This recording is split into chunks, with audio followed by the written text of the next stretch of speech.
with the inimitable Jami Floyd. That means she can't be duplicated, replicated, imitated. She's one of a kind. And it is my honor to be your friend, number one, but to be interviewing you today. So thank you for making the time. Thank you for having me.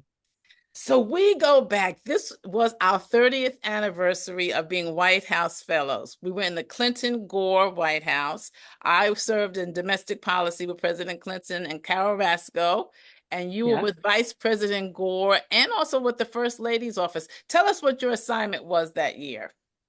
Well, I started out with Al Gore, as you mentioned, and about partway through, he dispensed me off to Hillary Clinton's healthcare war room, which we renamed the delivery room. Yes. And I would run into you, Dr. Sujay, in the hallway because you were working on domestic policy as well. And this was a domestic policy effort. Yes. And so I was there for a good bit of time until we sent that healthcare bill up to Capitol Hill.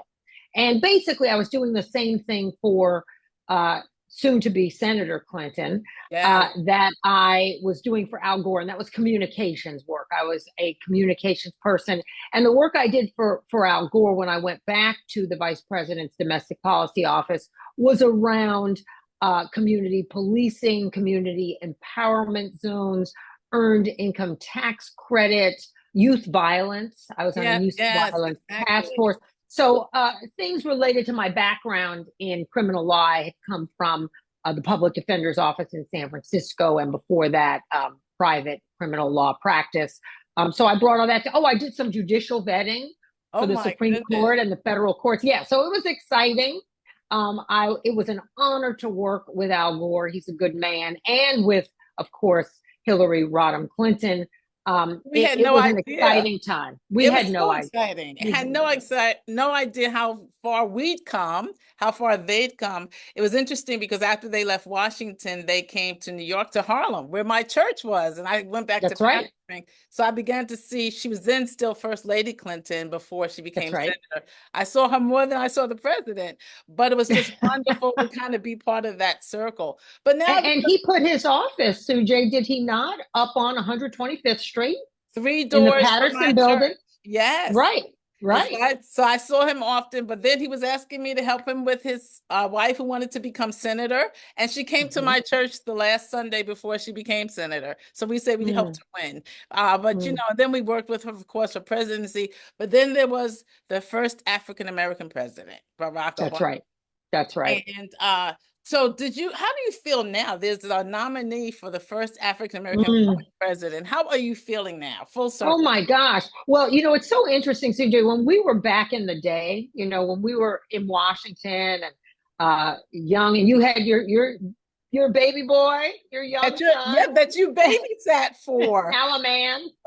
Yes. I mean, I don't think we could have predicted the twists and turns that the political future held. I mean, we were children of the 60s, right? Yes, so we had seen some things. I mean, we were babies, of course, but we knew from whence we came. We knew about the assassination of Dr. King and of Bobby Kennedy and, of course, JFK and Malcolm X. I mean, and the protests in the Vietnam War era and the civil rights marches. And my parents came from Jim Crow era, so, they were the Southerners. So that was our framework, yeah. Yes, and my father and mother were arrested as your parents also came from that tradition. So we knew that those kinds of times had been and could come again. Yes. But I mean, the twists and turns we have been through, the election of 2000, which was decided on just 500 some votes in Florida. And now here we are with this moment in time where it feels like it's been months since Kamala Harris had this in the palm of her hand. But this has only been a couple of weeks. It really has. I mean, a year ago, we couldn't have predicted. But let's talk about, so you own Jami Floyd Media, LLC. And part of what you do, you're a journalist, you're a civil rights activist, but you want to make sure that marginalized voices are heard. Why is that important? Yes, that's what we do. That's what we do. Well, because I was a journalist. After I left my work with you in the White House, I went on to a career in journalism after having been a criminal defense attorney and public defender. And my goal has always been, I thought of myself as a civil rights journalist. Mm-hmm. And my goal has always been to tell the stories that aren't being told in the mainstream media, to get those stories of innocence out there, innocence, people who've been wrongfully convicted, stories of women, especially women of color. You know, we hear so much about missing white women, but I want to talk about a lot of other missing women we never hear about. Exactly. I want to talk about figures of history. I mean, they're hidden figures of history. Yeah. Absolutely, absolutely. And I want to mention also to you, Sujay, I don't know if you know this, but my time in San Francisco was the same time Kamala Harris was in San Francisco. We graduated from law school the same year. Oh my goodness. The year goodness. she became a prosecutor, there were no Black prosecutors in the Bay Area. Wow. She was a trailblazer then. She's a trailblazer now, obviously. But the Bay Area, always a diverse place, but not a place where there were a lot of Black women lawyers. We were a unique group of people. There were very few of us. That's why I knew her then. Yes. And she really, it was not a meteoric rise. She did a long, hard, twice as good, twice as smart, working twice as hard to be standing in court next to that other lawyer that she had to stand next to prove herself to get where she got, which is this moment in time. So I've known her a long time, which is awesome. And a lot of other people too, Gavin Newsom, and a lot of people who are on the stage are Bay Area people, and they've had to earn their stripes over time. Interesting point. So I run a nonprofit called Women on the World Stage, and it lifts up women of color who are now on the stage. What does it take? I mean, I remember seeing you for the first time as a journalist on ABC, and I screamed. I was like, I know her.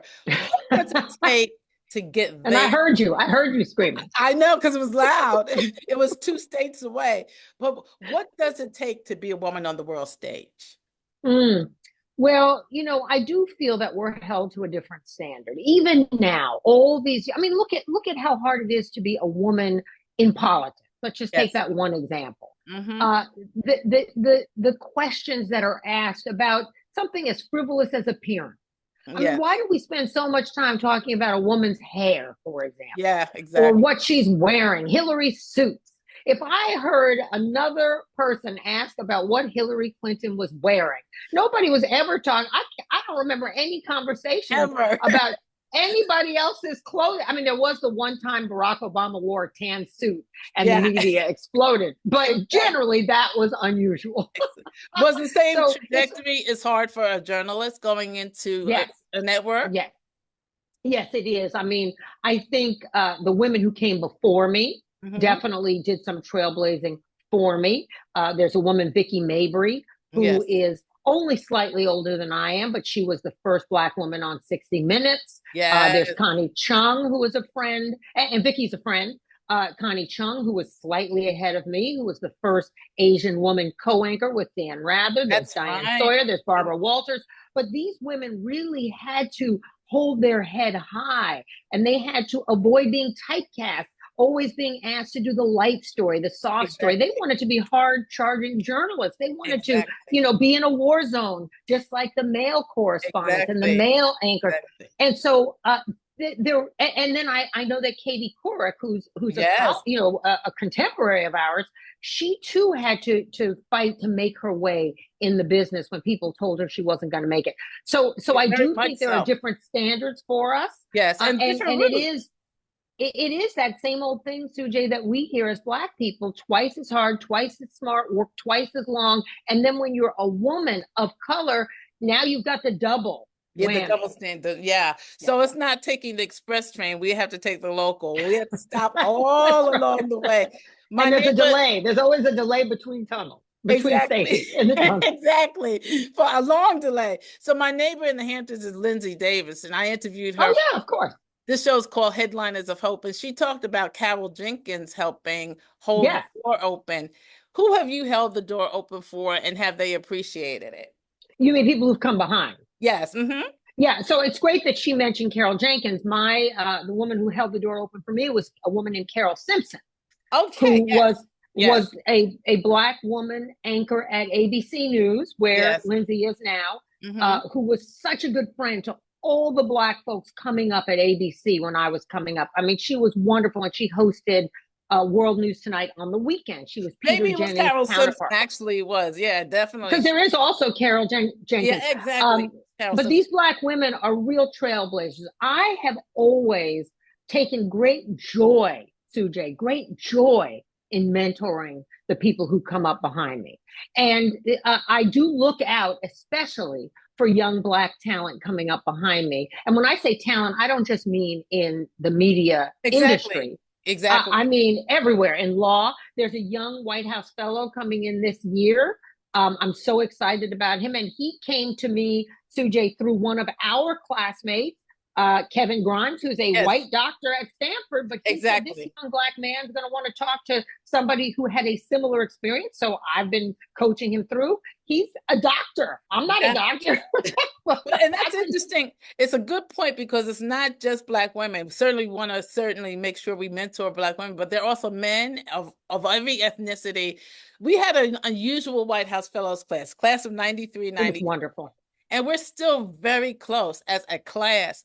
What does it take to excel? Does it take groups like the White House Fellows who are friends and collegial? What does it Mm-hmm. take? If I had A plus B plus C equals success for the formula, what's your A, Right. B, and C?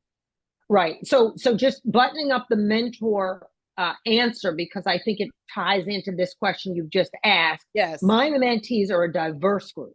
yes, They are all ages, all races, classes, sexual orientations, and I learn from them. exactly, They bring exactly, me joy. And then as they mature, they support me and they help me, and it becomes a friendship. I exactly. think what we got out of that fellowship is really what it helps, what it takes to excel. I learned, I don't want to speak for you, I learned to communicate with a group of people who were so different from me. I Yes, mean, you and I had more in common because we were both New Yorkers. We were both we were both Black women of color, parents who were civil rights activists. yes, So I might have known you anyway, right. but I still learned a lot from you. And you were Lower East Side where I served. Yeah, Right, and you were Bronx. But uh, the military people I learned from. yes, We had some Republicans in the class, and I came from a very traditionally left-leaning Democratic. My parents were active socialists, so exactly. I had to open my mind.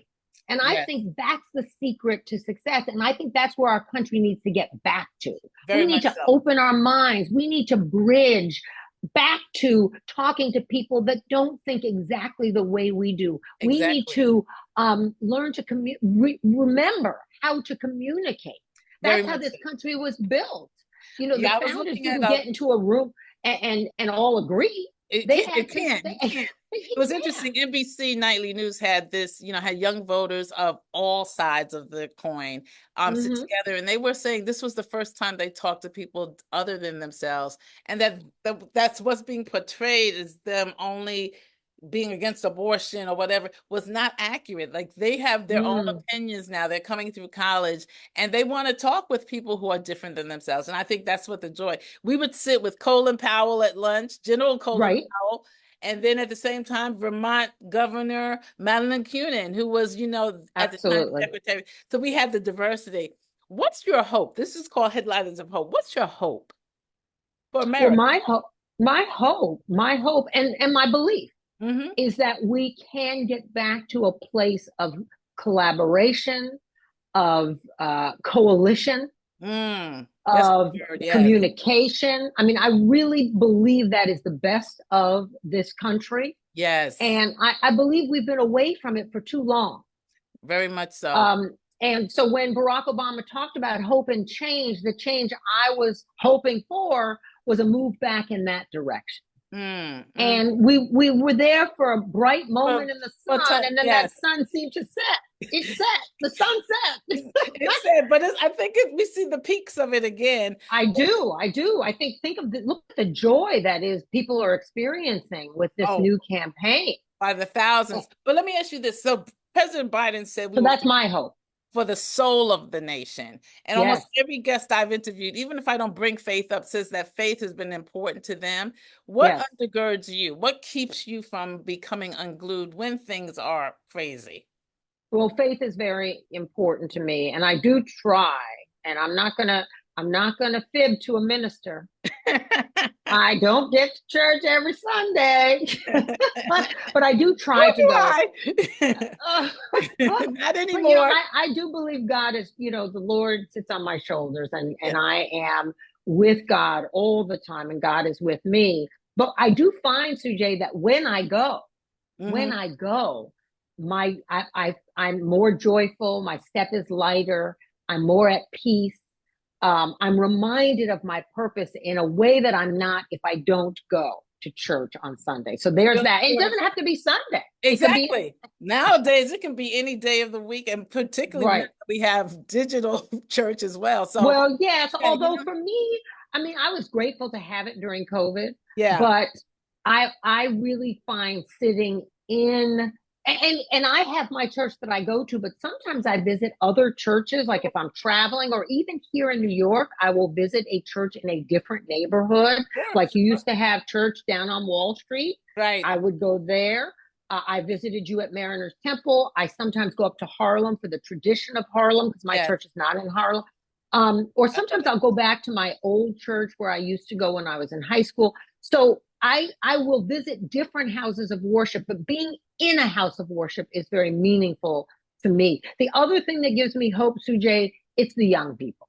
It's the Yeah. young people. Yeah. We have a great young people's army actually forming. It's Yes, wonderful. Yeah. yes, Yeah. and they are. I feel they for a time they seem dispirited and disengaged, and now they are just. I heard a young woman this morning. In fact, it's interesting that you asked me about hope, who is elated to get out there and vote.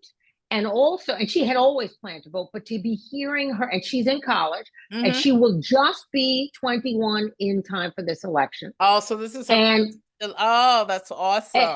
and she is actually this will be, I'm sorry, I take it back. She was old enough to vote in the midterms the Okay. last time, but Okay. this will be her first presidential election. How exciting. This will be her first presidential election, and she's very excited to hear her friends who were not planning to vote talking about voting for the first time because That's they awesome. have checked out and they had not been voting. So there's a new enthusiasm about not just politics, but policy and putting it into practice amongst young people.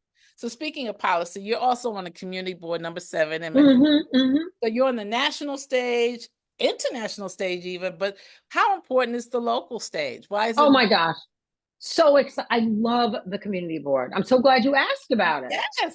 So yesterday, okay, this is so granular, but okay, so during COVID, all the restaurants put out, and not just in New York City, all around the country, put these outdoor seating areas. Exactly. Right? Exactly. And now the question is, what's going to happen to those outdoor seating areas? Exactly. Do we get to keep them? Do we have to take them down? So we had a long meeting yesterday. Yeah. Or do you get fined? Oh, I hate a fine. I don't like a fine. Well, those are the options now. Those are the options. So we had a long meeting, middle of summer, but we all showed up. One woman showed up from Amsterdam. Oh my goodness. She showed up on Zoom. Wow. I think she was far away. She wasn't here. She was on another time zone. And there she was. She was dedicated. These people, we're our dedicated local citizens wanting to do, and this is all volunteer. We are not compensated. And there we sat talking about the rules under the new regime of what are now going to be called roadway cafes in New York. They're called parklets in San Francisco. I love it. And I'm on transportation. I'm on that committee also, different committee. And we talk about things like speed limits and how to make curb life safer for senior citizens and families with strollers. Yeah, one of my 90-year-old friends just got run down by one of the bikers on the sidewalk and never stopped. And she's 90 years old. I mean, it's just like we have to have a new respect for each other. That's what getting back to what we were talking about before, communication, coalition, and also how do we all live together in one community? I understand you want to have your bike. This person wants to walk. Right. This person is in a wheelchair. We all have to live together And that's why I love the community board, because that's about how do we all live together in one community and enjoy our city. And keep it flowing and keep it growing. Keep it flowing. Keep it flowing. You know, and people here, you know, New York, and it's sometimes it's 8 million, 11 million, somewhere between there. But we're made of communities, small communities. And that's what makes us thrive, that our neighborhoods working together, doing the work that you're called to do. So do you ever have aspirations for greater work in terms of politics or even in the networks? It's funny that you asked that. So, you know, I'm writing a book right now. Yeah, tell us about the book. Let's do that first. Okay, well, I'm writing a book, and the book is about a man whose work was so significant and meaningful and long lasting that we're all still enjoying the benefit of it, and that is Thurgood Marshall. We think of him as the first Black Supreme Court justice, but long before that, he was changing the laws that undergirded Jim Crow so that people would have access to the polls and Black people could sit on juries. I mean, Black people could not sit on juries in certain states in this country. I mean, but if you were charged with a crime, you certainly would be prosecuted. Exactly. And a jury would take you down, but you couldn't. That's right. That's very interesting. That's right. So what's the name of your book? Can you share what the name of your book is? Yes, of course I can. It's interesting. It's called, you've already alluded to the title. It's called Dream Interrupted. Ooh. Searching for Thurgood Marshall and the Struggle to Save the Soul of the Nation. Wow. We only have 1 more minute, so I need us to wrap up and tell me about kind of what's your hope and tie it into Thurgood Marshall in your book. Well, my hope is that we can keep the dream of Thurgood Marshall alive. He believed in the soul of the nation. I mean, he could see clearly what the problems are, that this is not a perfect country. It never was, but we are trying to become that more perfect union. And as you said, Sujay, we are a series of small communities and neighborhoods, Main Street here, Main Street there, all around the country, but we all want the same thing. Exactly. We want to live with liberty and freedom to pursue happiness. And justice for all. Justice for all. And if we work together, we can achieve that goal. My last question, really quickly in my 30 seconds. So I have a book, Balancing Your Life. How do you balance your life? You have several books, but yes, that is one. That one. Mother, journalist, activist, author. How do you balance your life? I begin each day and end each day in meditation and prayer. Wonderful. And family is the key to helping me balance in between. Great. I have the 3 F's: family, faith, and fun. I have to have all of those. And then I have to have water. Anytime I'm near water, buy water. So I'm good. And my pool is... I have coffee. Okay. Maybe I should go to water. Well, thank you for joining us. We've been talking with Jami Floyd. Thank you for having me, Susan. And thank you for being with us. I hope you come back again. And it's great to see you. And thank you. Keep on and keep hope alive, as Jesse Jackson said. I'm Susan Cook. This has been Headliners of Hope with Jami Floyd. Thank you for joining us.